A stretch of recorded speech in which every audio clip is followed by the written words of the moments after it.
Okay, let's dive right into this. Welcome to today's Explainer. We're going to be looking really closely at a profoundly critical moment in history. Now, right off the bat, we're not here to debate modern politics or take sides in today's ideological battles. Nope. Instead, we're doing something much more fascinating. We're examining primary historical documents to understand a deeply emotional and incredibly consequential conflict between two monumental figures, Sardar Vallabhbhai Patel and Mahatma Gandhi. The relationship between these two founding fathers of modern India was, well, complex, to say the least.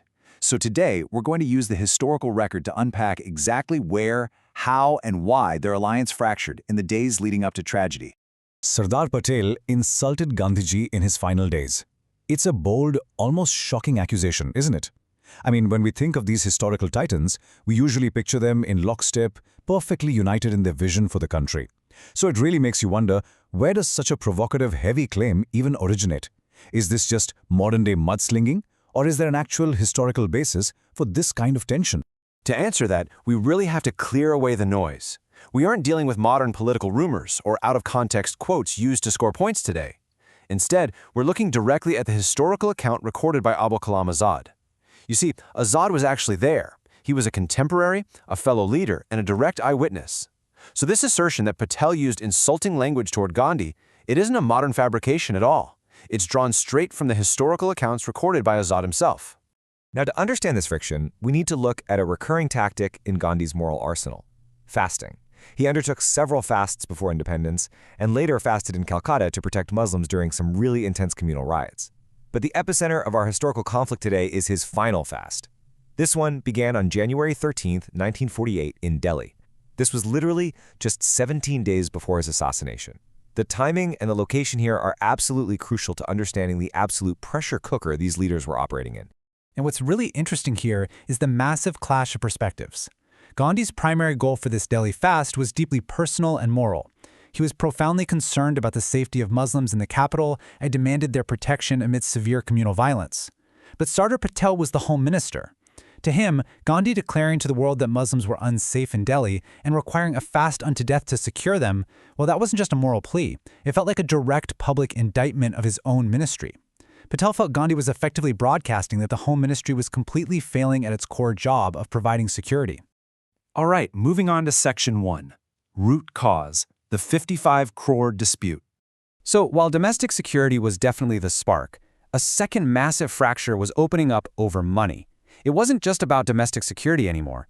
It was about the very survival and strategic position of a newly independent India. 55 crores. That is 550 million rupees. I really want to emphasize the sheer scale of this sum in 1948. This was a massive amount of money that the Indian government was supposed to transfer to Pakistan as part of the Partition agreement. But here's the crazy historical turning point. On the very day Gandhi started his fast, the Indian cabinet held a meeting and, under immense moral pressure, agreed to release these 55 crores to Pakistan. The emotional toll of this decision was just staggering. And for this, we turn strictly to another primary source, the diary of Mani-Ben Patel, Sardar Patel's daughter. According to her meticulous records, during this specific cabinet meeting regarding the 55 crores, Sardar Patel, a man historically renowned for his stoicism, literally known as the Iron Man of India, actually broke down in tears. It's just a profoundly humanizing detail straight from the archives. So, we have to ask ourselves, why? Why was Patel, this hardened, incredibly practical leader, so distraught over releasing this money that it literally reduced him to tears in front of his peers? Well, it wasn't just about balancing a budget. It was about something far more existential for the new nation. Patel had this terrifying, highly pragmatic realization. He believed with absolute certainty that handing over 55 crores to Pakistan at that specific, highly volatile moment meant those very funds would be immediately used to finance military action against India. He was looking at it purely from a geopolitical and national security standpoint. While Gandhi was operating from a space of moral obligation, Patel was agonizing over the very real prospect of funding an adversary in war. Let's move to Section 2 and see how this all builds up. The climax, the final confrontation. Okay, so we have the ideological clash over security, and we have the bitter dispute over the 55 crores. Both of these massive disputes are about to boil over into one single room. Just imagine the scene on that fateful morning.